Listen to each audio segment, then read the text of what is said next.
You know, from the moment your alarm clock buzzes, you're stepping into a world that's pretty much run by invisible chemistry. And today, we're going to make that world visible. So, just think about your morning routine for a second. The alarm, maybe a quick shower, grabbing a cup of coffee. It all seems so simple, doesn't it? But what if I told you that before you've even taken your first bite of breakfast, you've already had dozens, maybe even hundreds of chemical encounters? I mean, seriously, from the Teflon coating on your nonstick pan to the aluminum compounds in your deodorant, chemistry is basically the silent partner in your entire morning routine. So today, we're going to follow that chemical trail through a typical day, and we'll start right where most days begin. All right, let's dive into our first section, morning, kitchen, and bathroom chemicals. We'll start in the kitchen. As you're rushing to get breakfast on the table, you're actually relying on some surprisingly powerful chemical engineering.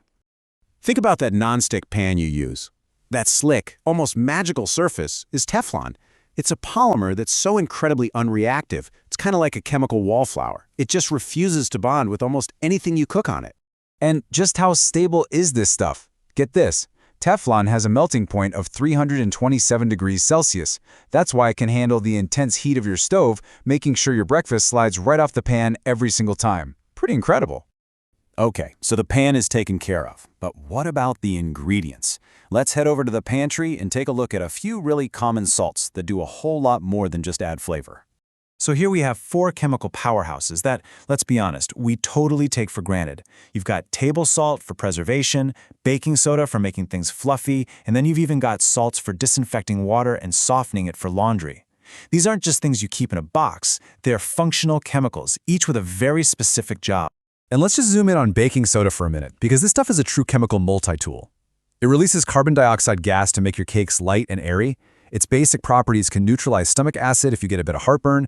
And get this, in an emergency, that exact same gas-releasing reaction can actually smother a small fire.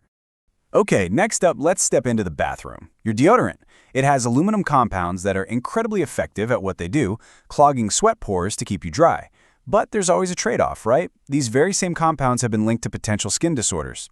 It's a classic example of balancing a chemical's benefits against its possible risks. All right, on to section 2, the science of clean. While we're still in the bathroom, let's talk about the simple act of getting clean. Because it turns out that washing up is a pretty fascinating chemical process. So, what even is soap? Chemically speaking, it's a type of salt that's made by boiling fats with a base, something like lye. This whole process creates this special little molecule that has 2 different ends. One end loves to grab onto oily grime, and the other end loves water. That's what lets the whole mess just wash away. But you've probably noticed this before, right? Sometimes soap just doesn't seem to work very well. You're trying to get a good lather going, and all you get is this slimy, kind of filmy residue. Well, the culprit is something called hard water. See, hard water is just full of dissolved calcium and magnesium ions, and when soap molecules bump into these ions, they bind together and form this insoluble gunk we call soap scum. That scum is exactly what stops the soap from forming a nice, cleansing lather. So, how do we fix hard water? Easy, with washing soda. When you add it to the water, it immediately reacts with those pesky calcium and magnesium ions. It turns them into solid precipitates that can't get in the way of the soap anymore. And once those minerals are gone, the water becomes soft, and your soap can finally do its job and lather up. So as we move on with our day, we start to encounter even more powerful and, well, less obvious chemical forces. These are substances that can have really profound effects, for both better and for worse.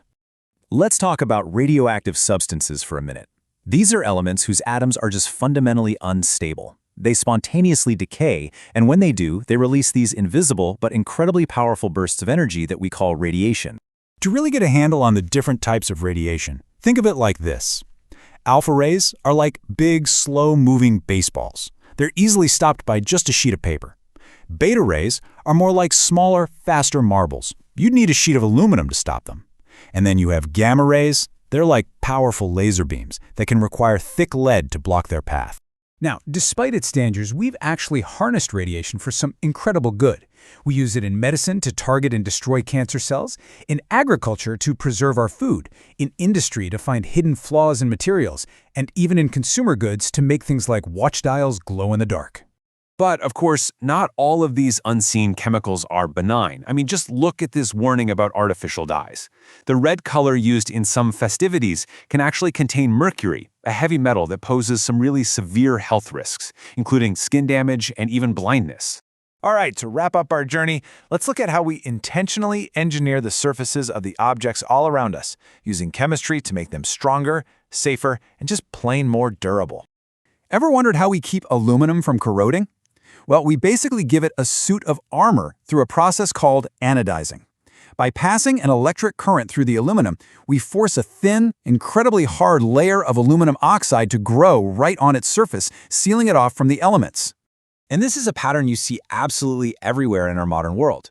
Whether it's Teflon for non-stick surfaces, powder coating to stop iron from rusting, or anodizing to prevent corrosion on aluminum, we are constantly using chemistry to engineer solutions to everyday problems. So when you really think about it, from the moment we wake up, we're navigating this complex world of chemical risks and rewards. It cooks our food, it cleans our homes, and it saves our lives. But it also presents trade-offs that we have to manage. So the real question isn't whether we can avoid these chemicals, because we can't. The real question is, how can we understand them better so we can make smarter choices for ourselves and for our world?